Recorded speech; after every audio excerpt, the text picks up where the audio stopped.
안녕하세요. 문패직직 마이크 선생입니다. 책을 펼쳐보시면은 여기 이 책의 목적은 단어만 알면 세상의 모든 영어 문장 99%를 빠르게 해석할 수 있게 되는 것입니다. 정말 사실 맞습니다. 제가 고등영어 독해비급보다 훨씬 어려운 책도 냈잖아요. 뭐 탑10 영한제프 단편소설이라든지 해석 방법은 똑같은데 단어만 어려워질 뿐이에요. 어떤 분들은 단어만 알면 당연히 다 해석이 되는 게 아니냐라고 하시는 분들도 가끔 계시는데, 단어 뜻을 안다고 하더라도 예를 들자면 뭐 월월 같은 경우에는 명사 자리에서는 물이겠지만 동사 자리에서는 물을 주다잖아요. 그런 식으로 위치에 따라 뜻도 달라지고, 투부정사 같은 경우에도 해석법이 달라지고, 관계대명사든 아니면 뭐 등기접속사든 다 해석 방법을 알아야지 단어만 안다고 해서 해석이 되는 게 아니거든요.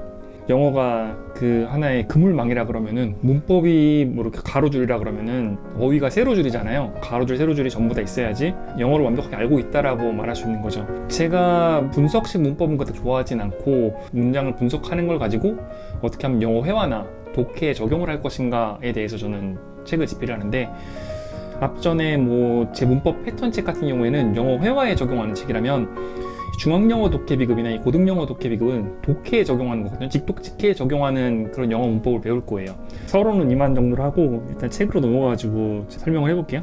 딱 처음 넘기면 난생 처음 끝까지 본이라고 나와 있는데, 이 책 크기 있잖아요. 이렇게 큰 책 크기, 이 크기를 사료 배판이라고 그러는데, 이 크기의 책으로 나온 거를 난생 처음 끝까지 본이라는 시리즈로 만들었어요. 제 책을 난생 처음 영어 책을 끝까지 봤다라는 분들이 많으셔가지고, 다만 책이 크기 때문에 갖고 다니면서 공부하기는 좀 불편한 대신에 이렇게 놓고 공부하기 좋게끔, 그리고 이거를 쫙 펴면 쫙 펴져요. 이게 스프링 잽은 안 하셔도 이렇게 쫙 펴가지고 가운데를 꽉꽉 눌러가지고 이렇게 놓고 보시면 돼요, 책상에다. 그러면 되게 공부하기 편하시겠죠? 책은 크지만 종이는 좀 가벼운 걸 썼어요. 이 두께, 이 크기의 다른 책은 이거의 2배 이상 될 거예요, 무게가. 벌써 4번째 시리즈네요, 이 시리즈가. 먼저 만화 이야기부터 나오죠. 그래서 이 주인공이 20년가량 미술을 공부했는데도 미술로 밥을 벌어먹고 살기 힘든 그런 상황인 거죠. 친구 결혼식 가고 싶은데도 축의금이 없어가지고 엄마한테 5만 원만 빌려달라 그러니까 5만 원 주지도 않고, 그래서 결국 좌절을 하면서 뭐라 그러냐면 20년 전으로 돌아가고 싶다. 그때로 돌아가면 미술을 하지 않고 다른 일을 할 텐데. 저도 제가 20대 중반까지 음악을 했어요. 이 미술은 아니지만 음악으로 돈 벌기 되게 힘들건, 예술이 다 그래요. 최상위의 일부를 빼고는 돈을 거의 못 버는 그런 구조라고 생각을 하시면 돼요. 만약에 제가 어릴 때로 돌아간다 그러면, 물론 음악이 저에게 많은 즐거움을 주기도 했지만 음악을 다시 할까? 글쎄요. 저는 그 고생과 그 좌절, 물론 그 좌절이 제 인생의 자양분이 되긴 했지만 음악을 하진 않을 것 같아요. 만약에 제 직업을 찾는 방향이나 그런 걸 좀 더 알았다 그러면은 일찍부터 다른 쪽을 팠겠죠. 이 친구도 그렇게 미술 때문에 고생을 해가지고 20년 전으로 회귀하는 그런 내용이에요, 만화에서. 20년 전 학교로 왔는데 공부를 안 하다가 하려니까 못 하겠는 거죠. 특히 영어 같은 경우에는 단어도 다 까먹고 어떻게 독해를 해야 될지도 모르겠고, 그래서 너무 졸린 거예요. 자기가 모르는 얘기 하면은 엄청 졸리거든요. 자기가 아는 얘기, 뭐 연예인 얘기 하면은 눈빛이 반짝반짝 화색이 돋지만, 모르는 얘기, 이해가 안 되는 얘기 계속하고 있으면은 머리가 과부하 돼가지고 잠이 오는 거예요. 이상하게 쉬는 시간만 되면 잠이 확 깨는데, 화교 할 때면은 애들이 다 화색이 돌고 막 신나가지고 화교를 하는데, 학교에 있을 때는 애들이 다 약 먹은 무슨 병아리 마냥 다 이렇게 지쳐 있잖아요. 자는 애들도 많고. 그쵸? 그런 주인공이에요. 학원 갈 만한 그만큼의 돈은 집에 없으니까 서점에 가가지고 어떻게 영어를 공부해야 될지 찾다가 고등영어 독해비급을 발견한 거예요. 이 책에 대한 좋은 점들이 써 있어요. 그건 나중에 또 얘기하도록 하고, 제 책으로 배우시는 분들이 다른 어떤 책보다 더 쉽고 재밌고 빠르게 배우기를 원해요. 그래서 보통 책을 만들 때 가장 좋은 문장을 뽑기 위해서 4,000문장 이상을 보고 그거를 문법 패턴 방식으로 분류를 한 다음에 뽑아요. 신호등 영작 때도 그랬고, 생활영어 회화천사도 그랬고, 기초영어 미디천사도 그랬고, 영어 영역도 그랬고, 항상 저는 그렇게 제가 구할 수 있는 모든 것을 구해서 다 분석을 해가지고 해요. 고등영어 독해비급도 그냥 13회 기출을 다 모든 문장 분석을 해가지고 지문마다 문법이 들어있잖아요. 그 문법에서 구문 독해 방식으로 익힐 수 있게끔 가장 좋은 지문을 선별하려고 했고, 해석에 대한 거는 이 책으로 끝난다 그러면은 영어 그 문장의 흐름과 문제풀이 방식 있잖아요. 그걸 알아야지 그래도 안정적인 1등급을 받을 수 있다고 생각을 하기 때문에 2년 뒤쯤에 수능영어 독해비급을 낼 예정이에요. 그건 해석법에 대한 얘기 별로 없고 흐름을 파악하는 방법에 대한 얘기를 할 거고, 어쨌든 이 해석법에 대한 얘기로 해서 영어의 세상에 있는 거의 모든 문장 99% 이상 관용구라든지 그런 걸 빼고는 전부 해석할 수 있게 될 거예요. 앞으로 영어의 해석에 대한 공부는 할 필요 없게끔, 그 영어에 대한 거는 그렇게 고민이 끝났어요. 그럼 저는 거기에 한 걸음 더 나가가지고 이 책에서 뭔가 삶에서 깨달음을 얻을 수 있도록 한 게 뭐냐면, 자신에게 딱 맞는 직장을 구하는 방법. 저는 제게 딱 맞는 직업을 구하지 못해가지고 방황을 오래 했잖아요. 제 책을 읽는 분들은 그렇지 않았으면 해가지고 제가 그동안 고민을 하면서 정리했던 것들을 알짜배기만 뽑아가지고 여기 넣은 거죠. 그래서 영어 해석에 대한 공부는 필요 없게 되기 때문에 몇 개월 만에 3년 이상의 영어 해석에 대한 공부를 다 익힐 수 있다고 보고, 그 다음 직업에 대한 방황도 이 책을 통해서 하지 않게 된다면 10년 이상의 시간을 아끼지 않을까. 보통 30살, 40살이 돼도 자신의 직업을 찾지 못한 사람들이 되게 많아요. 진짜 많아요. 그 방향을 좀 더 찾아나가기 쉽게끔 도움을 받으실 수 있었으면 좋겠어요. 제일 먼저 나온 얘기가 뭐냐면 고슴도치 컨셉이라는 거예요. 좋은 기업을 넘어 위대한 기업으로라는 책에 나온 얘기인데, 기존의 그런 큰 기업들보다 엄청나게 성장한 작은 기업들의 특징을 모았는데, 그 기업들은 세 가지의 공통되게 포함된 일만 계속해서 했다라고 해요. 그게 뭐냐면은 좋아하는 일, 잘하는 일, 돈이 되는 일이에요. 그 세 가지의 공통 분모가 되는 그런 일을 찾을 수 있으면 더 좋겠죠. 자신의 직업을 찾을 때도 그 좋아하는 일, 잘하는 일, 돈이 되는 일을 중점적으로 생각을 해야 되는데, 저 같은 경우에 음악이 좋아하는 일이긴 했어요. 하지만 잘하는 일이었냐? 잘하는 편이긴 했지만 엄청 잘하진 않았었어요. 아마 더 잘하려면 시간이 오래 걸렸을, 인정받기 어려운 부분들이 있어요. 돈이 되는 일이냐? 그럼 돈이 아예 안 되는 일이었죠. 그래서 예술하는 사람들이 쉽지 않죠. 어쨌든 세 가지를 다 만족시키기 쉽지 않은데, 돈이 되는 일이 더 중요할까? 좋아하는 일이 더 중요할까? 저는 거기에 대해서 고민을 많이 했었어요. 나중에 또 설명을 하도록 하고, 거기에 대한 얘기가 밑에 부분에 나와 있어요. 책 구성이 총 큰 장으로 해서 5개로 되어 있잖아요. 이 각 장의 끝에마다 이야기가 이렇게 하나씩 있는 거예요. 그 어떻게 해야 자신에게 딱 맞는 직업을 빨리 찾을 수 있는지에 대한 이야기들이 각 장 끝에마다 있어요. 한 장은 3개의 소제목으로 된 경우도 있고 4개의 소제목으로 된 경우도 있고, 각 소제목은 3개의 영어 지문이 들어가 있어요. 수능 기출을 쉽게 바꾼 지문들이 3개의 지문 중에 첫 번째 지문은 더 쉽게 바꿨고, 두 번째, 세 번째 지문은 첫 번째 지문만큼은 쉽지 않게, 조금은 어렵게 바꾼 지문들이에요. 좀 유의 깊게 보셔야 될 게, 여기에서 크게 문법, 연습 문제, 실전 문제 이렇게 3단계로 되어 있어요. 문법 부분에 있어서 별표가 있는 게 있거든요. 왜 별표를 해놨냐면 더 중요하다는 거예요. 7등급이 2등급이 된다 그랬는데 사실상 3등급까지 보장이기 때문에 4등급은 1등급 상승, 5등급은 2등급 상승을 보장을 하는 거죠. 그러니까 6등급, 7등급 같은 경우에는 이 책이 살짝 어려울 수도 있기 때문에 지금 강의를 해가지고 2등급을 상승해 드릴 수 있게끔 하는 그런 거고, 이 6등급, 7등급 분들 같은 경우에는 이 책을 전부 읽으려면 좀 부담스러울 수도 있기 때문에 제가 별표를 이렇게 해놓은 거예요. 별표를 각 장마다 1개나 2개 정도가 돼 있거든요. 그럼 처음 볼 때는 이 별표만 보고 책을 읽히세요. 전부 다 읽으려고 하지 마시고. 그래도 이 책이 한 70%는 읽히는 거거든요. 그렇게 처음 한번 다 보고 난 다음에, 그 다음에 두 번째, 세 번째 볼 때 별표 외 다른 것까지 같이 보시면 돼요. 지문 같은 경우에도 세 지문 중에서 첫 번째 지문만 처음 볼 때는 보시고, 6등급, 7등급인 분들은, 그러니까 고2, 고3 기준으로 했을 때 그럴 경우는 그렇게 하시면 될 것 같아요.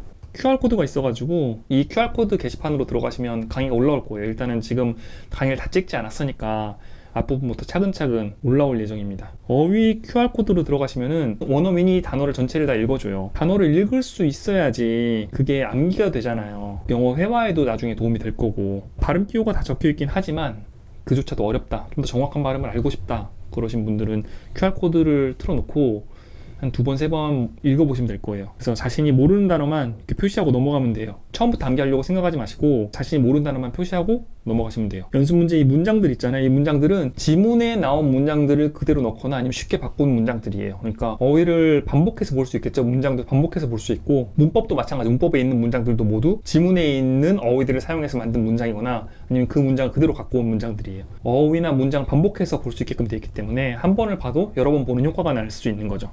왼쪽은 영어로 되어 있고 오른쪽은 한글로 되어 있거든요. 그래서 모르는 단어라든지 해석이 안 되는 부분이 있으면 오른쪽을 보시면은 바로 해결할 수가 있게끔 되어 있어요. QR코드 보이잖아요. 지금은 원어민이 이 지문을 읽어줘요. 그러니까 먼저 이 해석을 보지 않고 먼저 풀어본 다음에 그 다음에 지금 제가 하는 강의를 들으시거나 다 이해가 된다 그러면 강의는 굳이 안 들으셔도 되겠죠. 그런 다음에 스스로 쭉 해석을 하면서 해석이 안 되는 부분이 있으면 오른쪽을 참고해서 보신 다음에 해석이 다 되고 난 다음에는 이 QR코드로 해가지고 원어민 읽어주는 걸 틀어놓고 동시에 같이 읽으시면 돼요.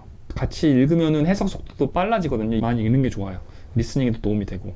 팔품사, 고등학생이라면 많이 들어보고 다 알고 있는 얘기겠지만 짧게 짚고 넘어가면은 내용을 하는 애 있고 기능을 하는 애가 있는데, 내용어는 내용이 더 중요한 애들, 기능어는 기능이 더 중요한 애들. 영어에서 길게 읽는 건 내용어, 짧게 읽는 거는 기능어. 그래서 내용어는 명사, 동사, 형용사, 부사가 있는데, 명사라는 애는 사물의 이름, 예를 들면 책이라든지 사람이라든지 책상이라든지 컴퓨터라는 얘기 다 명사예요. 동사는 그 명사의 움직임이나 주로 행동에 대한 얘기들을 동사라 그래요. 달리다, 먹다, 뭐 가다, 그런 것들이 동사. 형용사는 뭐냐면은 명사의 상태를 설명하는 건데, 뭐 예쁘다, 잘생기다, 키가 크다, 그 명사의 속성을 얘기할 때 형용사 쓰는 거고, 부사는 명사 외의 다른 것의 속성을 얘기할 때, 정확히는 정도를 얘기할 때 쓰는 거. 주로 동사를 꾸며주는 게 제일 많거든요. 그래서 달린다 그러면 빠르게 달린다, 느리게 달린다. 이제 빠르게, 느리게가 부사예요. 빠른 사람에서 빠르는 형용사라면 빠르게는 부사인 거예요. 그래서 명사, 동사, 형용사, 부사가 있고, 기능어란 애는 기능이 더 중요한 애들. 영어에서 짧게 읽고 넘어가는데, 전치사는 뭐냐면은 명사 앞에 써가지고 그 덩어리를 동사 연결하는 데죠. 예를 들면 at home에서 at이 전치사고 home이 명사잖아요. at home 덩어리를 동사 연결해 주는 거. 주로 동사 연결을. 의미상은 한국말의 조사 같은 역할. 조사가 뭐냐면은 뭐뭐에게, 뭐뭐의, 뭐뭐를, 이런 것들이 조사잖아요. 조사. 명사 뒤에 붙여가지고 연결해주는 그런 말, 조사. 영어에서 명사 앞에 쓰기 때문에 전치사라 그래요.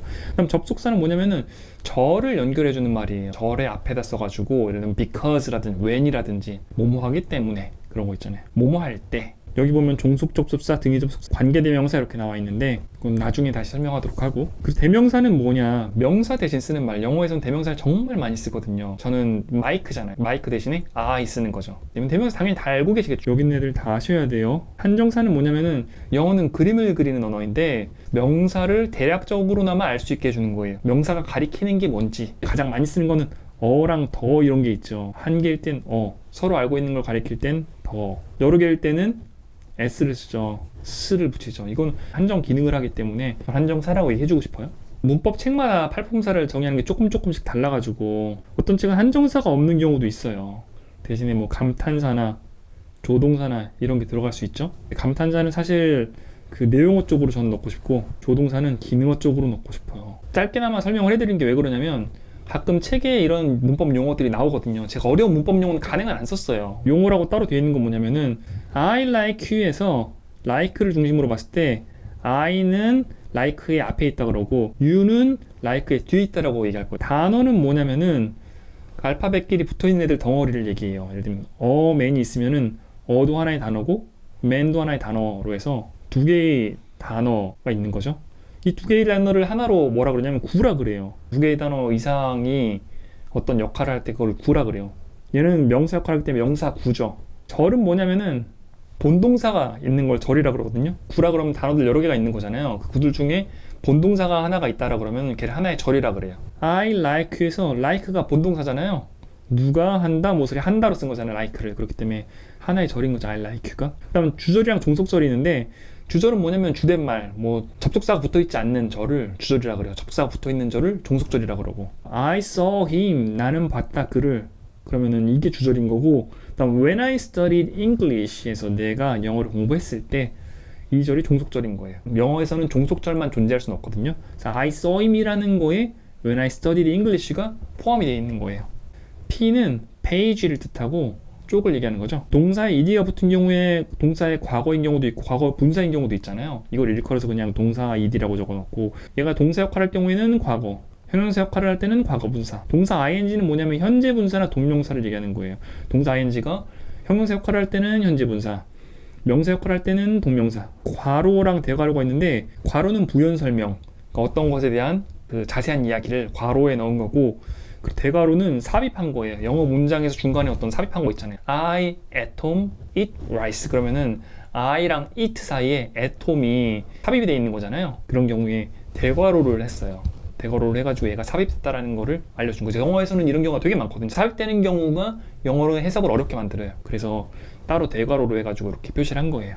차례를 보시면은 크게 5가지. 끊어읽기, 현재분사, 과거분사, 투부정사, 관계대명사, 더 어려운 문장, 이렇게 되어 있어요. 영어가 문장이 길어지면 길어질수록 해석이 안 되는 게 어디부터 어디까지 덩어리인지 알기가 어려워서 그렇거든요. 언제 어떻게 끊어 있는지에 대한 거. 끊으면 문장이 짧아지잖아요. 해석하기 편해지잖아요. 그래서 끊어 있는 게 1단원. 그 다음에 현재 분사와 과거 분사라고 되어 있는데, 그러니까 동사 ed 형태랑 동사 ing 형태죠.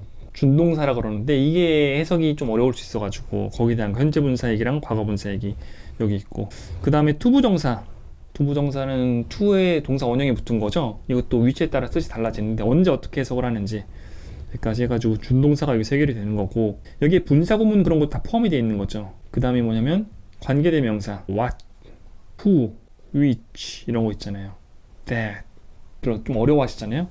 여기다 뭐 특히나 대시 생략된다라든지 아니면은 뭐 on which 이런 식으로 in which 이런 거 전치사 플러스 관계대명사가 나온다든지 그런 것들에 대한 거 나와요. 그 다음으로는 더 어려운 문장들, 등위 접속사 사용하는 방법이라든지 and, 콤마 사용하는 방법이라든지, 구가 삽입된 경우는 여기 9단원에 나와 있고 절이 삽입된 경우는 여기 16단원에 나와 있어요. 삽입된 걸 어떻게 처리하고 구조를 볼 수 있는지, 그게 영어 해석에 있어서 되게 중요하기 때문에 그 부분을 따로 한 단원씩 해서 넣은 거예요. 그다음 마지막으로 17단원인데 도치에 대한 거거든요. 그래서 단어 순서가 바뀌면서 강조하는 그런 것들 있잖아요. 근데 사실 수능 기출에 도치가 잘 안 나와요. 거의 안 나와요. 한 3회 풀어보면 한두 번 나올 정도로 적기 때문에 도치는 안 하셔도 상관은 없어요. 특히 4등급 이하인 경우에 도치는 안 하고 넘어가시면 돼요. 그러면은 17단원을 빼면은 총 16단원이잖아요. 이틀에 한 단원씩 한다 그러면은 하루는 문법이랑 연습 문제, 지문 1 이렇게 해가지고 하루 하고, 그 다음 날에는 첫 번째 지문 다시 복습한 다음에 지문 2, 3 이렇게 하면은 이틀에 2일에 한 개씩 끝낼 수 있잖아요. 16개면은 32일에 끝낼 수 있는 거죠. 물론 2등급부터 뭐 한 4등급 사이 정도 같은 경우에는 하루에 한 개씩 나가도 괜찮아요. 근데 어려우신 분들 있잖아요. 뭐 강의를 보고 하셔야 된다라든지 어려우신 분들은 이틀에 한 개씩 나가는 걸 추천을 해드려요. 아니면 아까 말씀드렸듯이 한 번은 그냥 지문 첫 번째 것만 보고 끝내는데 16일이면 끝나겠죠. 그 다음 두 번째 볼 때 다시 32일을 들여가지고 한 번은 그 지문 첫 번째 거까지만 하고 그 다음 날은 지문 두 번째, 세 번째 거까지 하고 그런 식으로 해서 하시면 될 것 같아요. 그래서 이거를 최소 3회독 이상은 하시는 걸 추천해드려요. 그래서 5에서 10회독 하는 거를 추천해드리고, 그러면은 모든 문장이든 해석하실 수 있게 될 거예요. 그 여기 나온 단어들을 단어장을 따로 정리할 수 있으면 좋거든요. 모든 단어를 앞으로 다 알고 넘어간다라고 생각을 하시면 될 것 같아요.